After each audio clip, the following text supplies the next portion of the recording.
অসম চৰকাৰে স্বচ্ছ আৰু নিকাভাৱে নিযুক্তি পৰীক্ষাসমূহ অনুষ্ঠিত কৰাৰ বাবে বহু দুখীয়া দৰিদ্ৰৰ সন্তানে এতিয়া এটকা নিদিয়াকৈ চাকৰি লাভ কৰিবলৈ সক্ষম হৈছে আৰু ইয়াৰ এক জ্বলন্ত উদাহৰণ শোণিতপুৰ জিলাৰ বৰচলা বিধানসভা সমষ্টিৰ অন্তৰ্গত চাৰিদুৱাৰ চাহ বাগিচাৰ চাহ শ্ৰমিকৰ সন্তানে লাভ কৰিলে আৰক্ষী কনিষ্টবলৰ চাকৰি আৰু মই উপস্থিত আছোঁ ইয়াত বৰচলাৰ যি বিধায়ক গণেশ কুমাৰ লিম্বু উপস্থিত হৈছে আৰু দেবা বৰাইক নামৰ যিগৰাকী চাহ শ্ৰমিকৰ সন্তান অসম আৰক্ষীৰ যি কনিষ্টবল পৰীক্ষাত উত্তীৰ্ণ হৈছে আৰু আজি বিধায়ক গণেশ কুমাৰ লিম্বুৱে ইয়াত উপস্থিত হৈ এইগৰাকী যুৱকক সম্বৰ্ধনা জনাইছে। মই দেখুৱাইছোঁ যেহেতু অসম চৰকাৰে স্বচ্ছ আৰু নিকাভাৱে নিযুক্তি পৰীক্ষাসমূহ অনুষ্ঠিত কৰাৰ বাবে এনেধৰণে দুখীয়া দৰিদ্ৰ বহু ল'ৰা ছোৱালী আচলতে নিযুক্তি পৰীক্ষাত উত্তীৰ্ণ হৈছে আৰু এটকা নিদিয়াকৈ চাকৰি লাভ কৰিবলৈ সক্ষম হৈছে। মই দেখুৱাইছোঁ এইগৰাকী চাহ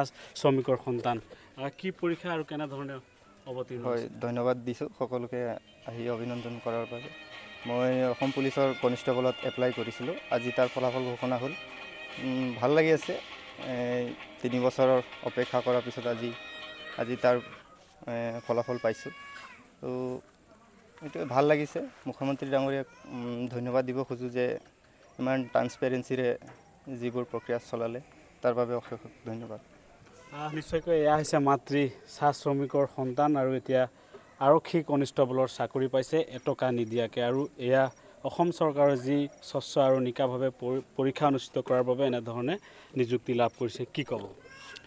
চাওক, মাননীয় মুখ্যমন্ত্ৰী ডক্টৰ হিমন্ত বিশ্ব শৰ্মা দেৱে যি ধৰণেৰে এইখন চৰকাৰৰ কাৰ্যকালত এক আমূল পৰিৱৰ্তন আনিছে। আপোনালোকে ভাবিব যে এটা সময় আছিলে কিন্তু চৰকাৰী চাকৰি মানে আমাৰ সাধাৰণ শ্ৰেণী বিশেষকৈ দুখীয়া শ্ৰেণীৰ কাৰণে একেবাৰে অসম্ভৱ আছিলে।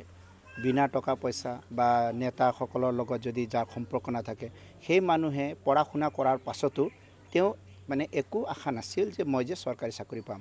তেনে এক পৰিৱেশ হৈছিল যে আমাৰ যুৱচামসকলে চৰকাৰৰ ওপৰত এটা নিৰাশ এটা মানে কোনো ধৰণৰ মানে বিশ্বাস নথকা এটা পৰিৱেশ তেতিয়া ৰচনা হৈছিল। কিন্তু এইখন চৰকাৰ অহাৰ লগে লগে আমি প্ৰতিজন ব্যক্তি যিসকলে কষ্ট কৰে, যিসকলে পঢ়া শুনা কৰে, যিসকলে পৰিশ্ৰম কৰে, তেওঁলোকে স্বচ্ছতাৰে ACS অফিচাৰ হ'ব পাৰে, SP হ'ব পাৰে, DSP হ'ব পাৰে।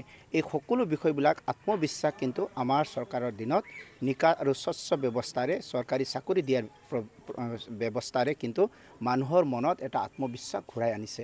মই ভাবোঁ সাধাৰণ শ্ৰেণীৰ ৰাইজৰ কাৰণে ইয়াতকৈ ডাঙৰ মানে উপকাৰ একো হ'ব নোৱাৰে। সেইকাৰণে আমি মাননীয় মুখ্যমন্ত্ৰী মহোদয়ক অশেষ ধন্যবাদ জনাব বিচাৰিছোঁ। কিয়নো মোৰ সমষ্টিটো কালি মই গৈছিলোঁ, এজন আমাৰ SI আমাৰ চাহ জনগোষ্ঠীৰ ফালৰ পৰা এজনে হ'বলৈ সক্ষম হৈছে। আজিও মই ইয়াত আহিছোঁ, এজন সাধাৰণ চাহ শ্ৰমিকৰ এজন সন্তানে কনষ্টেবল হ'বলৈ সক্ষম হৈছে। ইয়াৰ পাছতো আমি 2-3জন আছে যিজনে আমাৰ কোনো ধৰণৰ লেনদেন বা কোনো ধৰণৰ বিনিময় নিদিয়াকৈ আজি চৰকাৰৰ দিনত তেওঁলোকে চৰকাৰী সুবিধা পাবলৈ সক্ষম হৈছে। আপুনি বাগানত কাম কৰিছিলে? ৰিটায়াৰমেণ্ট হ'ল? ল'ৰা আজি পুলিচত চাকৰি পাইছে। কেনেকুৱা লাগিছে? ভালেই লাগিছে। ভাল লাগিছে? ভাবিছিলে নে কেতিয়াও? যে কিমান কষ্ট কৰিহে মোৰ ল'ৰাক পঢ়াইছোঁ। বাপেতো আগতেই গ'ল। মই এই 6টা ল'ৰা ছোৱালী ময়ে যেন তেন আৰু বাগানত কাম কৰি আৰু পঢ়াইছোঁ আৰু ভগৱানে ভালেই দিলে আৰু মোৰ ল'ৰাটোক।